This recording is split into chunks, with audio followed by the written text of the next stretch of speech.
Hommage maintenant au cuisinier du siècle, Paul Bocuse, mort il y a un an. Le grand chef français disparu à l'âge de 91 ans était le plus ancien des 3 étoiles depuis 1965. Le pape de la gastronomie qui officiait dans son auberge de Collonges au Mont d'Or était connu dans le monde entier. Infatigable derrière ses fourneaux, il avait bâti un véritable empire. Son portrait par Kylian Mourcou. Le chef vous propose ce soir une soupe aux truffes, un loup en croûte sauce choron et pour finir une tarte au citron. Tous ces plats sont signés par celui qu'on a surnommé le cuisinier du siècle, Monsieur Paul Bocuse. Originaire de la région lyonnaise, berceau de la gastronomie française. Comme on dit à Lyon, tous nos plats, ils sont gourmands. Ils sont gourmands de crème, ils sont gourmands de beurre. Un an après sa disparition, revenons sur ce révolutionnaire culinaire.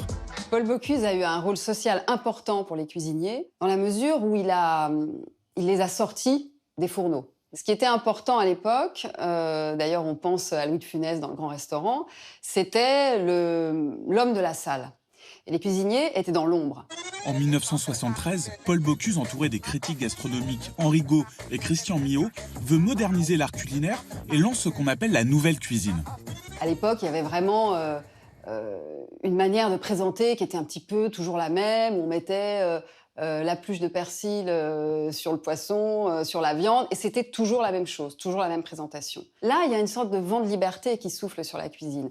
Et puis, on parle de nouvelle cuisine comme on parle de nouvelles vagues. C'est comme la caméra à l'épaule. On a une façon plus naturelle de présenter les choses. La plus grande qualité d'un cuisinier, c'est d'être très sobre, et avec ça, on va très loin. Il a su s'adapter au monde qui l'entourait. Il est parti dans un délire de nouvelle cuisine, et puis il s'est aperçu finalement qu'à Lyon, les gens ne voulaient pas manger un petit pois sur le côté gauche de l'assiette. Donc il a finalement allégé la cuisine bourgeoise. Le jus. Oui. Alors, 5 aiguillettes, allez.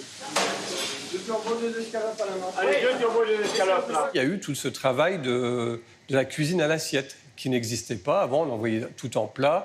Et là, on a commencé à vraiment construire des assiettes de restaurants. Les 12 loups, Les 12 loups pour la table 18. En 1975, Paul Bocuse est fait chevalier de la Légion d'honneur par le président Valéry Giscard d'Estaing. Pour cette cérémonie, il crée la fameuse soupe aux truffes VGE. Paul Bocuse s'est saisi de cette occasion pour en faire une opération marketing. Le chef d'aujourd'hui est un chef qui fait de la relation publique, qui va voir ses clients en salle, qui ne reste plus dans ses cuisines et qui regarde un peu ce qui se passe ailleurs. Ça, c'est important. C'est quelqu'un qui a toujours travaillé pour son image et toujours travaillé pour que sa maison rayonne. Il connaissait les tendances parfaitement. Une fois, je vais le voir, je dis « Paul, ça va, c'est pas complet chez vous ?» et tout. Il me dit « Mais non, mais forcément, il y a un con qui a ouvert une brasserie à côté. » C'était lui, le con. Donc, il sentait comme ça ce que les gens avaient besoin. Il a eu cette dimension internationale. Il est allé au Japon, aux États-Unis, en Amérique du Sud, en Chine, partout.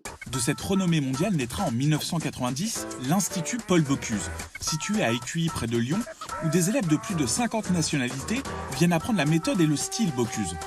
Moi, je suis venu en France pour apprendre la cuisine française, pour apprendre au-delà de ça aussi un savoir-être et un savoir-vivre à la française. On ne trouve pas ça ailleurs, pas à cette manière, pas avec le savoir-être de Paul Bocuse. Et surtout au Brésil, je peux dire que lui, c'est quelqu'un de très, très, très connu, surtout dans les grandes universités et tout ça. On a tous au moins une photo de M. Paul Bocuse. Tout en faisant connaître la France, les cuisiniers japonais, américains sont venus en France aussi.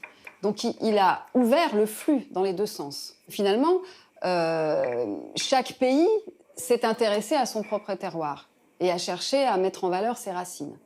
Ça, je pense que c'est un héritage fort. C'est-à-dire que c'est plus une méthode qu'il a partagée, une vision qu'il a partagée. Il avait cette curiosité et l'envie d'aider tous ses chefs, et tout le monde l'appelait Monsieur Paul, quoi.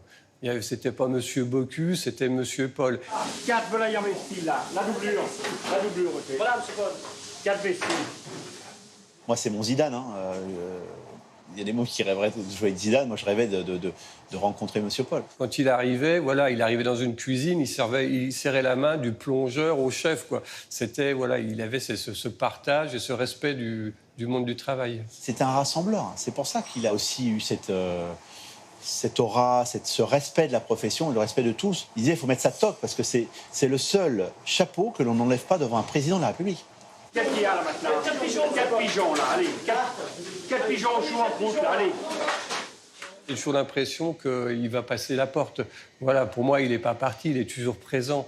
Et voilà, penser à Monsieur Paul plus là, c'est presque pas possible. Pour moi, oui, il va arriver là, tout de suite, là, je pense.